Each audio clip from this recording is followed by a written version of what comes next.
first meeting with BOT and the Council of Advisors. Kasi may crisis na tayo. Remember, sa ating structural organization, pag may crisis tayo, makikialam talaga ang mga Council of Advisors. Ang point naman dito with due respect, kasi let us not be one-sided. Pakinggan muna natin yung, kasi ako narinig natin, tayo why not, i-ano natin yung problem in his presence. Pakinggan natin kung anong kanya maging kasunod. Actually, and then from there, the BOT, kung may quorum, doon mag-decide. So, pakinggan both sides. Actually, yun yung intention. Kung muna tayo yung medyo drastic na... Ay, hindi.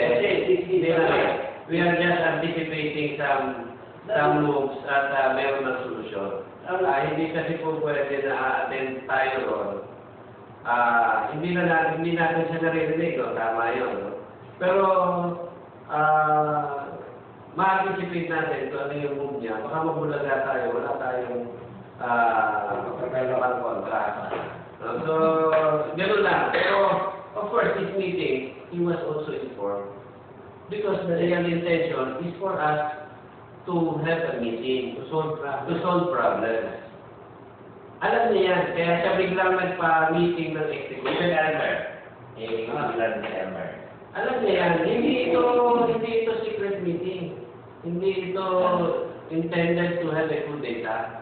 Ang intention nito, puwersahin siya mag-conduct ng meeting. Pero pag pumunta ka siya nito, siya ang chairman eh. Hindi siya nag-conduct.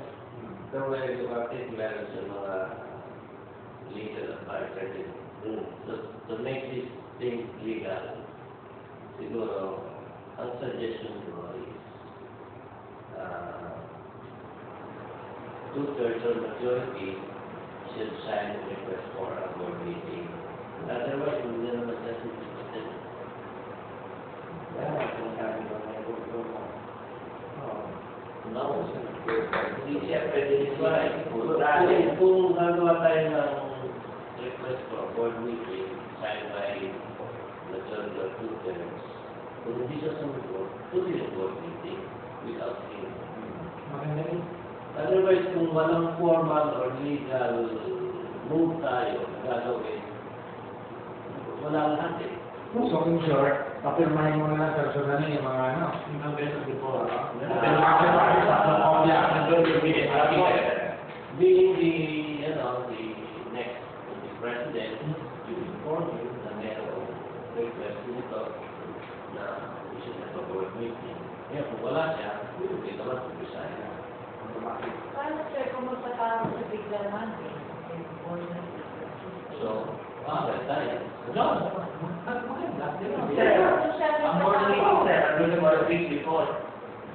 Pero okay din yan. Actually, pinagpuwersa lang naman natin siyang pag-conduct ng meeting. Okay lang yan. Okay lang yan. Hindi naman natin siya inyagaw ng posisyon. Kasi ayaw niyang magtawag. Pero I doubt kung magkakaroon pa ng meeting yan. Tatawag yan. Uunahan tayo. Hindi ko na tatawagan niya siguro. Ganun board. Yeah, maganda eh. Hindi, actually yun yung tinatanong ko sa'yo last week. Ano ang legal basis for us to call yung numbers, in terms of numbers, yun yung sinabi. Yung sinabi na. Sabi ko nga parang ako sa mayroon parang delicate issue na pag-uusapan kung ayaw yung president. Ayaw ko yun, sinabi niya na basta tutor. Yung pinalip, yung chairman doon, i-decide na doon mismo, yun ang finality na yan. Yung sinabi ko, kasi kinusulta ko dun sa lawyer niya. Tama naman yung ginawa niyo, yung call. Kaya alam niyo sinasabi na, kung nakabawa ka ng tutor, sa ibang usapan yun. Kasi ka mag-jury dito. Kung anong pagkita, mag-ma-approve doon. Kaya naman ka eh. Magpapatawag lang tayo ng meeting. Then, Hindi mo ang BOT siguro. BOT. BOT na ba? Because they're again, hindi naman pinapalala. Pero dapat ang BOT ilan? Sabi nila. Mukhang buha ka ng 10. Ayos na yan. Pero trikado siguro para yung pipilapan ng every member ng BOP para kayo isang kopya sa Council of Advisors, sa Comelec, para lang walang kwan. Tama tama. Bibigyan ko na ako. Kaya, pag-ipon na lang sila kung saan ba yung gagawa na kayo ng kwan?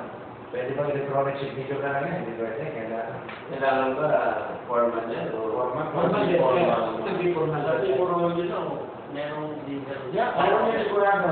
Lalo na sa pumasok sa projection na yan. Dapat na hindi siya dumating dito, and then meron siya mga ginawa. Oo. Nakaredy na rin yan.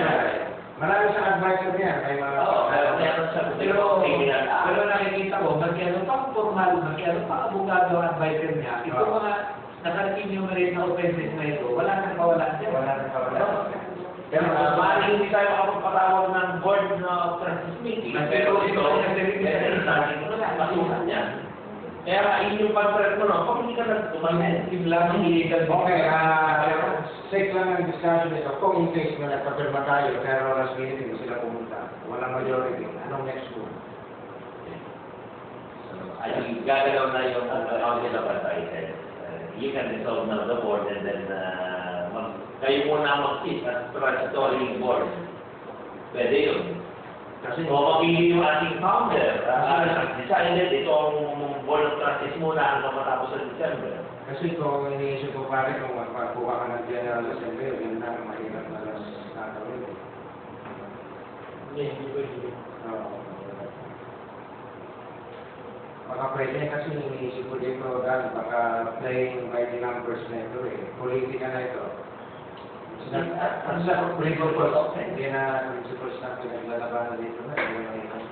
Which is hindi masayang organization na ito sa mga ganyan. Sa aking modela kasi kung politika at with the interest of the Yes. ang problema pinatatalunan ko, yung kanyang idol, iba ang interest mo, hindi to the association.